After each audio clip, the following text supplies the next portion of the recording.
இப்ப சுட்டிக்குருலாம் எங்க போச்சு? சுட்டிக்குருலாம் சுட்டு போட்ட மாரி காணாம போயிடுச்சு. காணும்.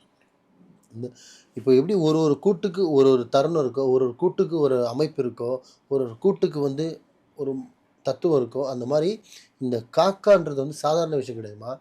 எவ்வளவோ ஜீவராசிகள் இருக்கு. எதுக்கு அமாவாசைக்கு காக்காக்கு சாப்பாடு வைக்கிறாங்க? ம். நாய்க்கு சாப்பாடு வைக்க வேண்டியது தானே? ம். பூனைக்கு சாப்பாடு வைக்க வேண்டியது தானே? ம். எறும்புக்கு சாப்பாடு வைக்க வேண்டியது தானே? மாட்டுக்கு சாப்பாடு வைக்க வேண்டியது தானே? ஆடுக்கு சாப்பாடு ஏன் வைக்கல? காக்காக்கு வைக்கிறாங்க. ஏன்னா, இறந்தவர்கள் முன்னோர்கள் பார்த்தீங்கன்னா, அந்த மூதாதைகள் இருந்தவங்க வந்து பார்த்தீங்கன்னா, நம்மளுக்கு காக்கா ரூபத்துல வருவாங்கன்ற ஒரு ஐதீகம். ம். அப்படின்ட்டு எல்லார் மனசுலயும் வந்து பார்த்தீங்கன்னா, ஒரு ஆணித்தனமான ஒரு விஷயம் தமிழ் பதிஞ்சிருச்சு. வந்து வந்திருக்கு. ஸோ இந்து சமுதாயம் பார்த்தீங்கன்னா, ஒரு காக்கா வந்து கத்திச்சுனா பார்த்தீங்கன்னா, சொந்தக்காரங்க வராங்க. ஒரு காக்கா வந்து நின்னபடி ஒரே காக்கா வந்து கத்துச்சுனா வந்து நம்மளுக்கு இறந்தவங்க இருக்காங்க. ஒரே காக்கா பார்த்தீங்கன்னா, அடையாளத்த வச்சிருப்பாங்க. காக்கா பார்த்தீங்கன்னா, சில காக்கா எல்லாம் ஒரே மாரி தான் இருக்கும். ஆனா கால வச்சு அடையாளம் தெரிஞ்சுக்கலாம். அந்த ஷேப் வச்சு தெரிஞ்சுக்கலாம். அது மாரி ஒரே காக்கா வந்து தினசரி வரும். அமாவாசை ஆன அமாவாசை ஆன வரும். இறந்த நாள் வரும்.